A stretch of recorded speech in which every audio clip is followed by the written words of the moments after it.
Hi, I'm Suley. I'm 35 years old. I came to higher education a bit later in life due to a couple of health conditions. I've got postural orthostatic tachycardia syndrome and styloid carotid artery syndrome, and these have impacted how I've been able to access studying. So day to day at university, I can study pretty well. I have physical limitations on how much equipment I can carry, how I work in a laboratory. Because I'm doing biomed, that can involve moving heavy equipment around. I can't always take notes because the dexterity in my hands is affected, and when I have really bad symptom flare-ups, I'm in a lot of pain and I can feel very tired and dizzy, so I need quite a lot of additional help. Sometimes I'm also not able to drive, so if I'm going between parts of the campus or between accommodation in the campus, I need help with getting around. Sometimes I can't even carry textbooks, so I need help getting those down from the library, and sometimes help with note-taking as well. I had completed 5th year successfully and I'd gained higher qualifications. I still had some more studying to do in 6th year because I had applied to some English universities that had a preference for A-level and advanced higher qualifications. It was December 2001 that I got very ill, and my teachers were great. They tried to support me when I was at home and would email me work to be completed, but within several weeks it became obvious that I was going to be too ill to study and that I was going to have to leave school early. It took another decade before I was well enough to really consider education again, and my physical health was still very poor. I was housebound, I was using a wheelchair, I needed a huge amount of support, so the only option for me was distance learning with the Open University, who were great and very supportive, and I was able to do modules at a fairly slow pace. I started off at sort of a couple of modules a year, which worked out about half the pace of a full-time degree, and gradually gained credits that way. I was supported by my family members in being able to attend a couple of lectures, which was great. It was part of my recovery because it sort of opened the world up again. The first time I was really going out of the house apart from hospital appointments was going to attend lectures. So after studying with the OU for 6 years, I had gained the equivalent of 1st and 2nd year BSc credits, and I felt that it was possible that I could consider a more laboratory-based degree programme, and was just basically able to go full-time study. I was only able to consider the university that was in my hometown due to the fact that my consultant for my condition was fairly specialist and was in my hometown. I also needed a huge amount of support from my friends and family. That was very important. That was the kind of support that really couldn't be replaced.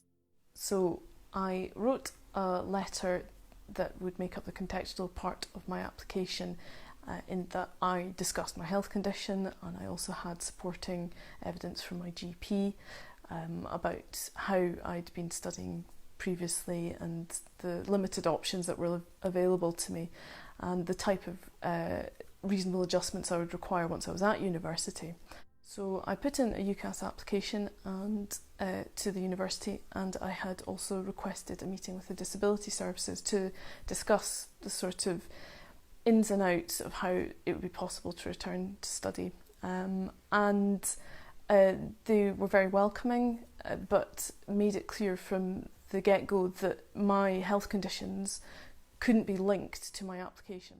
So I had gained very good marks for my 1st and 2nd year BSc credits with the Open University, and I was hoping to gain advanced standing into 3rd year. I wasn't even offered a place in 1st year.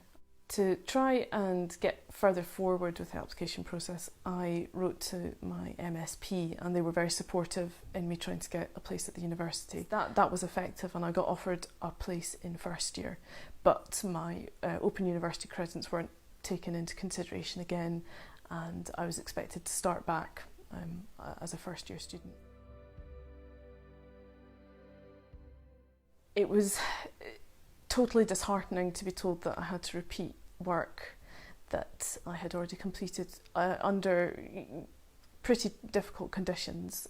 It was a hard slog. It was 6 years of effort to get those credits.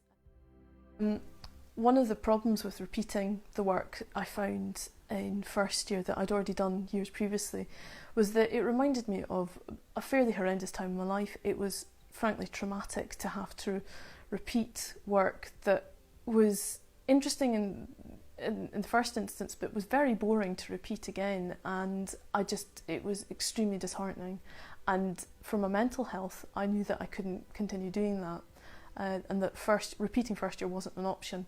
I was also aware that I knew my stuff and I was getting good marks, and that this was deeply unfair, and that was also a very hard thing to deal with.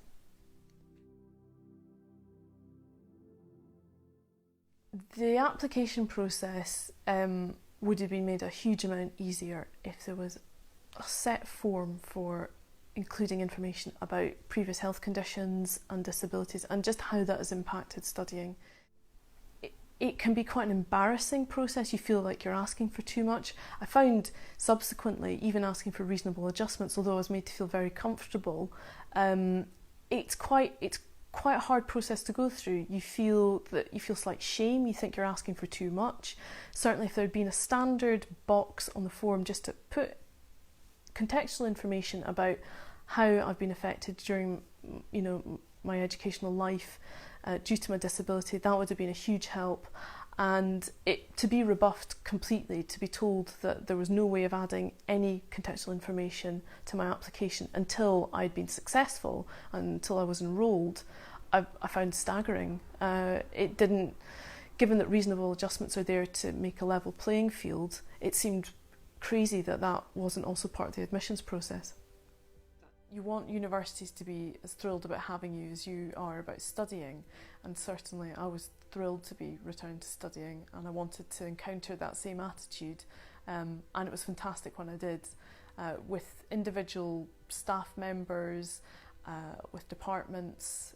It was really encouraging, and I think it's what everybody should sort of be working towards.